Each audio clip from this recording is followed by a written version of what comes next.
Hello, my name is Darby Callahan, and this is the first episode of Callahan Corner. Today we will be talking about a little bit about abortion, and then we will dive little deeper into the stock market amongst this economy today and the Congress's negotiations with the economic package that they're discussing to combat to bring the economy back to order, to bring the stock market back to order. We have with us Matt Streauslin, my roommate from freshman year and good friend. Matt, are you there? I'm right here. The first question is how long have you been in the pro-life movement? Yeah, so I've been pro-life my entire life. I've noticed in the last 2 years or so, I've been more pro-life. When I really jumped on the pro-life train, it all started because of TikTok video. Oh, crap, just wait. Well, that's not supposed to be there. Crap. There we go. Kids. Matt, why was that there? Wasn't me, you know? Anyways. So one day I'm just going through my news feed on TikTok and I come across this video and it features a Down syndrome kid, and not expecting like a dramatic change in my life, but it really did, because like this video had a powerful speech, powerful message, and it started off with this. So this is the Down syndrome kid talking about the speech, from quotes. So what is the point of all my bragging? Simply a life with Down syndrome can be as full and excited as any other. Let us pledge together to welcome diversity. Let's decide from this day forward to include, not exclude, educate, not isolate, celebrate, not terminate. Going off from that, 67% of babies with Down syndrome are aborted in the U.S. and 98% in Denmark are aborted each year. So I believe this reason why I'm so caught up with this issue is because I grew up with a kid with Down syndrome. My mom does babysit at her house, and like I said, she had a kid with Down syndrome, and she was the sweetest kid ever. Her name is Meredith, and like to see her life being taken away would just be a crime. This leads me to my next topic, and it's a quote from Martin Luther King Jr. How can the dream survive if we murder the kid? Every aborted baby is like a slave in the womb of his or her mother. The mother decides his or her faith.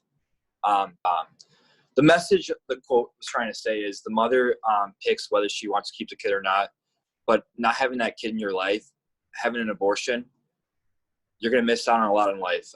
You won't be able to watch him grow up. Watch him play sports, yell at them if they did something bad, pick them up if they are feeling down, help them with their homework, guide them to the best person possible, watch them get married, watch them have kids, and then basically just repeat the cycle. None of that would happen if you had an abortion. So yeah, I've known that kid my entire life. And basically since 2007, when we moved to Piazza, she was one of my mom's first kids, and she puts a smile on everyone's face.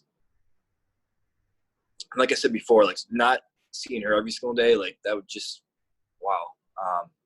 Because she's a great kid. She picks people up. She has a great personality, and I think every single kid who has disability, they really don't have a disability. It's us. We judge them, and I think we are the ones with disabilities if we are doing this. So I agree 100%. I know people with Down syndrome, and all they know is love. I think it's great. Yeah, I agree. Great insight from you. Excuse me. What actions have you taken in the pro-life movement? So yeah, as far as what I've done, I'm going to be completely honest with you. I've done nothing, but I want to get involved. But even though I'm not making the impact of abortion, people like you, Darby, and others have. I found that today there's around 600,000 abortions a year, which it might seem like a lot, but back in the 90s, it was like 1.4 million. So we are making a difference. It's unknown, though. I've been more open to my faith lately in the past few months. And I think because of that, I've been also more pro-life. it helped guide me to where I am now, and I'm fortunate for that. That's awesome. Yeah, feel free to look into Students for Life of America, studentsforlife.org. They have great resources for everybody. For you can enter that pro-life conversations, and you can actually win $10 gift cards to Amazon for every discussion you have. All right. So yeah, I pledge to have 10. Gladly have you join the club, join the group. With that, thank you, Matt. We'll move on to some stock market. All right, let's do it. Okay. I might leave that in there for some comic relief, but it's fine. So have you kind of viewed the stock market today and seen that it's kind of going up right now? Yeah, well, I don't know about up, but it's been something. I say you shouldn't be investing though right now, because it's kind of like we're at a crisis, with coronavirus and everything. Don't invest, because it might be smart on a one-day plan, which you like. You're more of a short-term investor. But for long-term investing, right now is not the time to invest. You might be looking at Uber. What's the other car? I'm in Lyft. I'm in Lyft and Uber right now. Yeah, don't be investing in them right now. I'm personally, I'm not buying right now. I'm kind of doing what Hayden's doing. I'm kind of holding right now. Is that a good move? Depends on what stocks you have, but probably not. Like, you probably should have sold right away, like when the virus came out. But how would you know that? No one knows what's going to happen. I actually bought pretty higher than I would like. I should have waited. That was before the virus. I bought in Uber and Lyft. Yeah. And then I kind of stayed into it, and then I was kind of listening to some advice from you guys, and I bought a few more in Uber. That was like a week after you guys said not to, and I would have had a better price if I would have bought right away. It's just you're looking at a short term, Darby. You gotta look more at a long term. I know you want to make money now, but you could also lose a lot of money doing this kind of like risk. Right. Yeah. I see that too, but I should have bought when it was $14, $15 for Uber. And I know, but you would have gained $20? Like, what's the point? No, there's no point in $20. I would have been up $12 more per share, or $6 a share, man. How many stocks would you have bought? How many stocks? I would have bought 5, so I would have been up 5 times whatever. I would have been $30. I would have been up $30 more than I am. It would have fell today then, or it would have fell tomorrow, because they will always fall. They all went up today, Matt.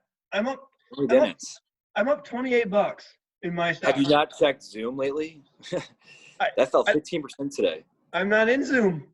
I know, but I'm just saying, like, your stocks might have went up, but like hot stocks right now, like Zoom, because it's all online colleges now. You would think that'd be going up, wouldn't you? But no, it went down 15% today. And I'm pretty sure when I checked last, it was at $159 yesterday.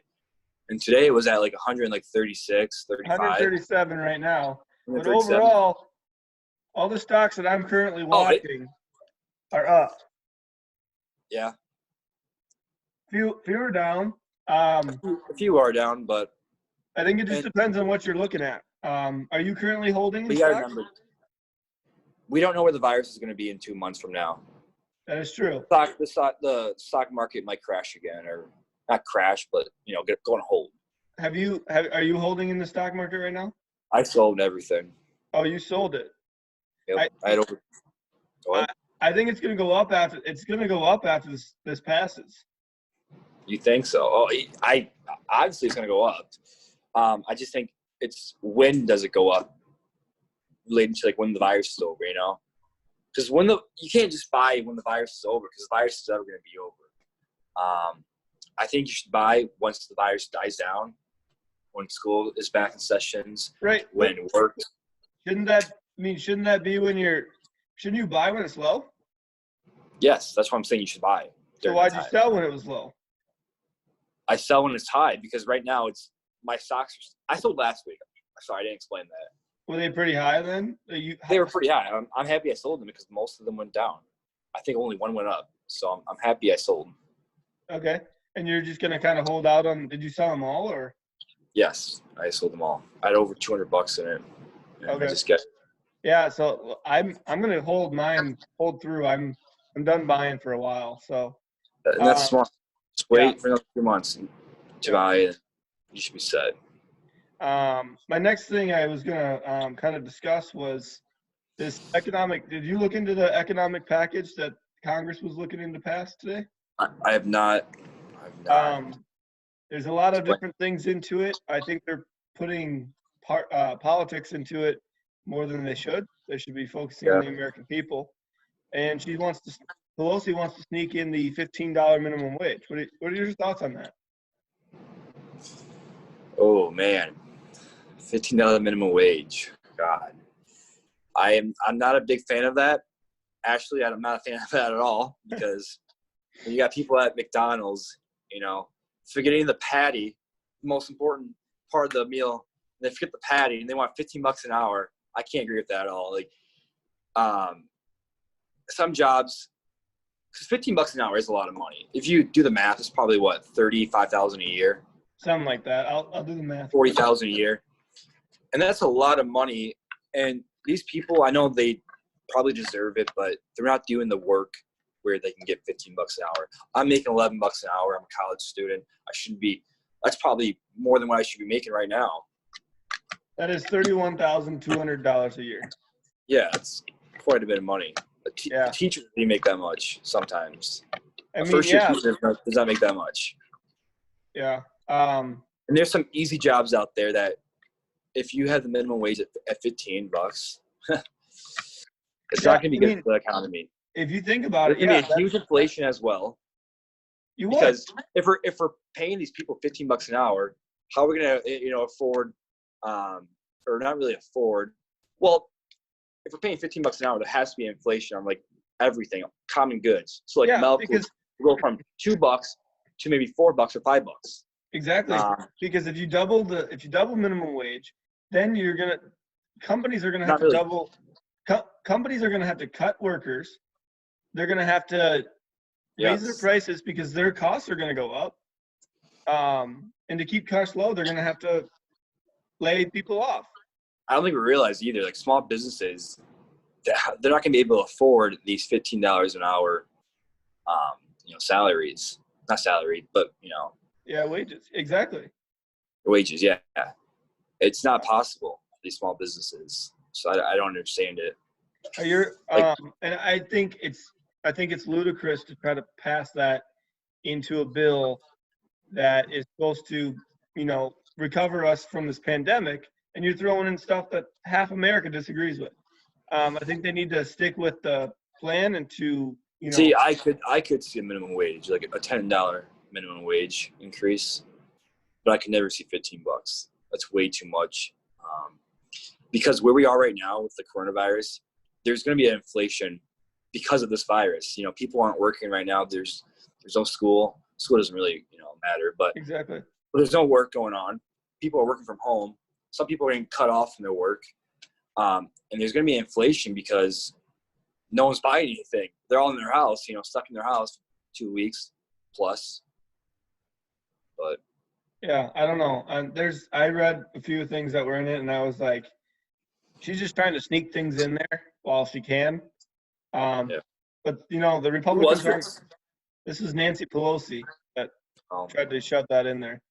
But it'll. Seattle was trying to do that like a year ago. Who was? Seattle. A minimum wage. Or $15. I just. Like they were for it, and it's like. God, if a city wants to do it, fine. I just don't think a federal government or a state government should do it. But then it looks bad too, though, because it makes like other, states get pressured into it. That's true. Yeah. So that's kind of the main things I want to talk to you about in this first episode of Callahan Corner. Well, it only took an hour, but we got it done. We did. Thank you for coming on today. All right. Thank you. See you later. See ya.